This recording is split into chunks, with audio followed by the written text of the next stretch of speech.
in people's lives, you have distractions and you have opportunities to go do other stuff and look at other stuff. And you know, it's like indecisiveness is the weakness.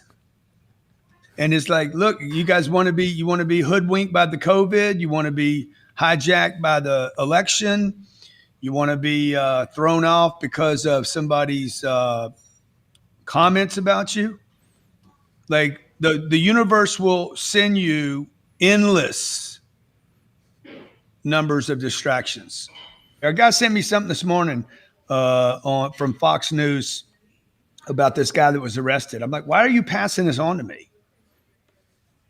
And I said, never pass on bad information to me. I don't need it. I don't want it. I'm not interested in it. By the way, you're better than that. And all the people you know don't need that message.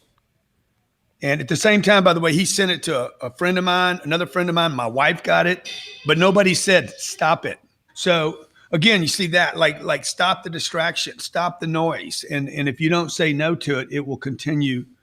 It will feed you to be distracted and give you excuses to not achieve the things that you're capable of. When you meet enough people, there's going to be finances that come with it. You know, I probably don't even need to say that anymore because people are like, okay, I get it. I probably should, you know, if I wanted to be liked more, I would just quit talking about money as much. I would not quit. There was nothing I would quit doing that I'm doing right now. And I would do everything I could to teach people how I actually did it so they could actually go do it. That's all I wanted as a kid, man. That was the number one thing I wanted as a kid. I was looking for a guide, a mentor, a teacher. And I thought it was, I just had it mocked up in my head that it was a man.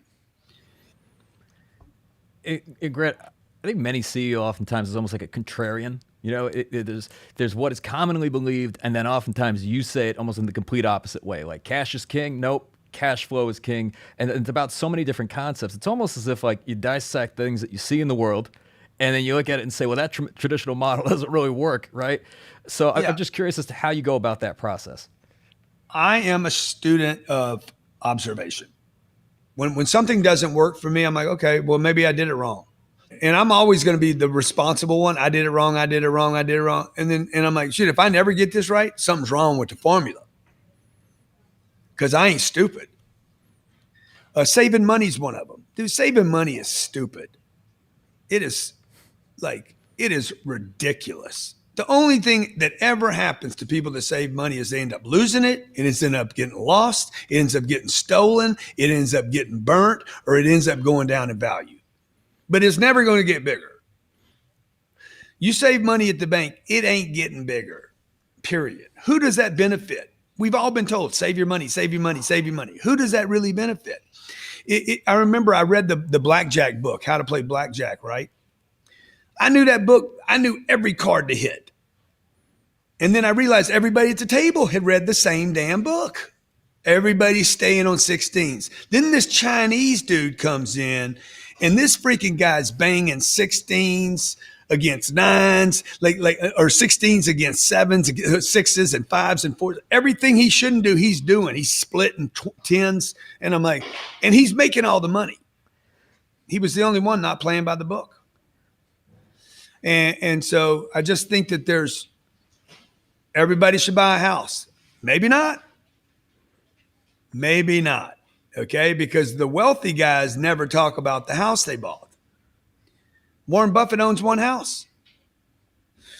So I got a lot of those little things that, you know, that I have just observed in my own life that are just, they're just not true, man. Period. It's never happened on the planet. You're never going to get successful on your own. You're not going alone. Jesus didn't go alone. Alexander the Great didn't go alone. Martin Luther King had a team. Yeah, dude. So people need to observe. They need to study the people that are winning and watch what they do, not what they say. Well, this is great. This is going to be probably our most loved and hated podcast, but it'll be the most talked about. So I think that's always the theme. We all give advice. I think nowadays there's no shortage of advice being out there given. There's no shortage of things you can consume. But I'm curious from your standpoint, What's been the worst piece of advice you've ever received? Worst piece of advice is stay in your lane. Stay in your lane. Dude, there's a fucking superhighway out there, bro. Like, I'm trying to get someplace. I'll use the ditch if I got to. I'll jump the curb if it's good for us. So I ain't staying in my lane. You know, I've gotten so much bad advice, man. It's been unbelievable. I've gotten more bad advice than I've gotten good advice. And I'll just end with this. If people could just strip away all the bad advice they've been given in life, strip that away, you'll be left with the truth.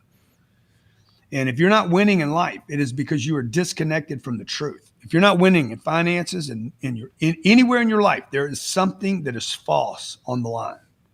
Otherwise, you'd be doing great. You're certainly a game changer, but what does being a game changer mean to you?